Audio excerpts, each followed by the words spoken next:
Hello friends, आप देख रहे हैं सरकारी जॉब भर्ती और मैं हूं हेमेंद्र साहू। दोस्तों, आज के जो टॉपिक देखने वाले हैं शिक्षक भर्ती का जो कंटिन्यू सीरीज चल रहा है, इसका वीडियो नंबर 28 है। और इस टॉपिक में बात करने वाले हैं हिंदी सामान्य अध्ययन का वाक्य परिचय को देखने वाले हैं। दोस्तों, वाक्य परिचय का थोड़ा सा डिटेल बताऊंगा और इसमें महत्वपूर्ण जो 16 क्वेश्चन है उसको बताऊंगा। अब 16 इसलिए इंपॉर्टेंट है क्योंकि यहाँ पर जो आप लोगों को जो डिटेल बताऊंगा वही इसमें इंपॉर्टेंट है। ठीक है, अगर आप इसे समझ लेते हो, इसके जो साधारण शब्द है उसको समझ लेते हो, तो आपसे कोई भी क्वेश्चन देगा वो आसानी से बन जाएगा आपको।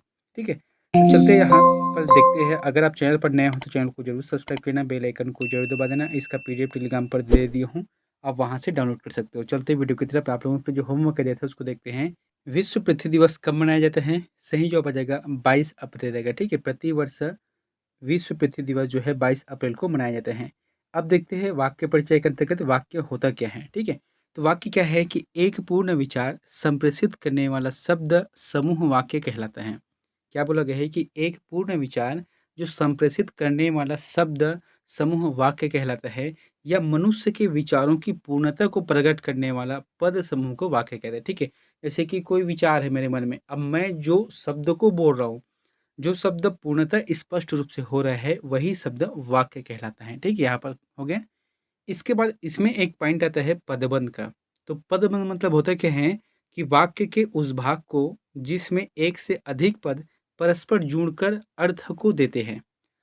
देखो, उसमें अर्थ तो देते हैं, ठीक है, एक से अधिक वाक्य जो है उसमें जुड़कर परस्पर अर्थ तो देते ही है, किंतु पूरा अर्थ नहीं देते, यानी कि यहाँ पदबंध या वाक्यांश कहलाते हैं। एक दो दो चीज से मिलकर जरूर बन रहा है, ठीक है, लेकिन इसमें जो अर्थ है वो पूर्ण रूप से नहीं देते हैं, इसलिए हम इसे पदबंध या वाक्यांश कहते हैं। अब देखते हैं वाक्य के भेद कितने हैं। तो वाक्य के अर्थ के आधार पर 8 प्रकार से हैं। अर्थ के आधार पर 8 प्रकार, जैसे कि क्या है, एक है विधिवाचक वाक्य। तो विधिवाचक जो वाक्य है इसमें क्या लिखा है, मैं खाना खा चुका हूँ, ये आ जाएगा। ठीक है, दूसरा क्या है, निषेधवाचक वाक्य, यानी कि हमने खाना नहीं खाया, यहाँ पर क्या हो रहा है, नहीं, यानी कि निषेधवाचक वाक्य आ रहा है।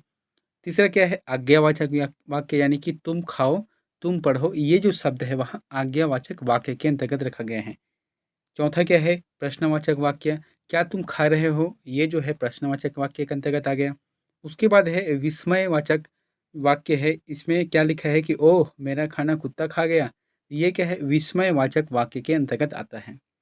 फिर आता है छठवा क्या है, संदेहवाचक वाक्य, जो कि उसने खाना खा लिया होगा। इसमें क्या है, संदेह है कि शायद हो भी सकता है और नहीं भी हो सकता है। सातवां क्या है, इच्छावाचक या वाक्य है, यानी कि इच्छा क्या है कि भगवान तुम्हारा भला करे, ये क्या है, इच्छा है। उसके बाद आठवां क्या है, संकेतवाचक वाक्य, जहाँ पर जहाँ एक वाक्य दूसरे की संभावना पर निर्भर हो, तो ये जो है संकेतवाचक वाक्य है। तो अर्थ के आधार पर 8 प्रकार से है। अब देखते हैं यहाँ पर रचना के आधार पर 3 प्रकार से। तो रचना के आधार पर भी इसमें अलग-अलग है। सबसे ज़्यादा प्रश्न इसी से आते हैं, जैसे कि दोस्तों एक तो है अर्थ के आधार पर, एक रचना के आधार पर, और जो शुद्धियाँ हैं, अशुद्धियाँ हैं, ये वाले प्रश्न भी इसी अ, वाक्य विचार के अंतर्गत ही आता है, वाक्य परिचय के अंतर्गत आता है। जैसे कि रचना के आधार पर क्या है, सरल वाक्य है, तो सरल वाक्य में सामान्य शब्द कौन से, राम अंग्रेजी पढ़ता है, ये जो शब्द है सरल भाषा है, इसमें कोई प्रकार के अलग से इसमें नहीं है। ठीक है, एक होता है मिश्रित वाक्य, यानी कि दो चीज़ रहता है, इसमें दो बात कही गई होते हैं एक लाइन में, जैसे कि यही वही यह वही आदमी है, यह वही आदमी है जिसको हमने कल देखा था, यानी कि यहाँ पर क्या है, कॉमा है, थोड़ा सा रुकना है। क्या बोलोगे, यह वही आदमी है जिसको हमने देखा था, हमने कल देखा था, ये क्या है, मिश्र है, यानी कि दो चीज़ से मिलकर बना है, दो शब्दों से है ना, दो वाक्यों से मिलकर बना है। उसके बाद है संयुक्त वाक्य। तो संयुक्त वाक्य में क्या है कि मैं आया और वहाँ गया, मैं आया और वहाँ गया, जहाँ पर जैसे कि और है, यदि है, तथा है, वह है, ये शब्द आ गए, मतलब इस संयुक्त वाक्य के अंतर्गत इसको रखा जाता है। तो राम अंग्रेजी पढ़ता है, सरल वाक्य है। मिश्रित वाक्य क्या है, मिश्र वाक्य, यह वही वह आदमी है जिसको हमने कल देखा था, और संयुक्त में है मैं आया और वहाँ गया। अब देखते हैं यहाँ पर पहला प्रश्न देखते हैं, किसी वाक्य के अंश को हम कहते हैं, तो किसी वाक्य के अंश को हम क्या कहते हैं, पदबंध कहते हैं। मैंने बताया था कोई भी दो वाक्य है वहाँ जुड़ रहा है लेकिन उसका अर्थ पूर्ण रूप से नहीं आ रहा है, तो इसे क्या कहते हैं, पदबंध या वाक्यांश कहते हैं। उसके बाद राम ने कहा मैं पढ़ूंगा, इसमें कि मैं पढ़ूंगा क्या है, यहाँ पर जो शब्द क्या लिखा है, राम ने कहा मैं पढ़ूंगा, अब आपको ये बताना है कि मैं पढ़ूँगा ये जो शब्द है वह कौन सा है? तो ये जो है उपवाक्य है ना? ये जो है उपवाक्य के अंतर्गत इसको रखा गया है। अगला है धर्मशाला यात्रियों के ठहरने का स्थान होता है। इस वाक्य में धर्मशाला क्या है? तो धर्मशाला क्या है यहाँ पर? समासिक पद है, ठीक है? समासिक पद है जिसमें कहा गया है कि धर्मशाला यात्रियों के ठहरने का स्थान होता है, जिसमें धर्म जो है वहाँ धर्मशाला जो है सामाजिक पदबंध के अंतर्गत इसको रखा जाता है। दोस्तों ये ऐसा प्रश्न है कि अगर इसका आप हज़ारों क्वेश्चन ले लो, हज़ारों वस्तुनिष्ठ प्रश्न ले लो तो उसमें भी निकल जाएगा आपको। इसलिए अपने को जो है इसका जो मेन चीज़ है फ़ॉर्मूला है या कह सकते हैं इसका जो मेन अर्थ निकलता है हम उसी को ध्यान में रखेंगे। फिर उसके बाद आप इसमें हज़ारों क्वेश्चन बना लो, हज़ारों प्रश्न बना लो, वो बन जाएगा। लेकिन मेन चीज़ क्या है अपने को समझना है। जैसे कि यहाँ पर चौथा क्या है, मैंने रोटी खाया, शुद्ध वाक्य क्या होगा? अब मैंने रोटी खाया तो सिर्फ़ यही है क्या? तो आप जो है कितने भी प्रश्न बना सकते हो। तो मैंने रोटी खाया शुद्ध वाक्य क्या हो जाएगा इसका? मैंने रोटी खाई, ये आंसर सही रहेगा। मैंने रोटी खाई। अब रोटी खाई क्या मतलब है यहाँ पर? अनाज है, ठीक है? तो अनाज का जो है जब आप स्त्रीलिंग पुल्लिंग पढ़ोगे तो अनाज के लिए जो है स्त्रीलिंग जो शब्द है इसका बोध होता है। अनाज के लिए जैसे रत्न है तो रत्न के लिए क्या रहेगा? पुल्लिंग है। अनाज का है तो अनाज का रहेगा स्त्रीलिंग है, तो इस आधार पर मैंने रोटी खाई आएगा।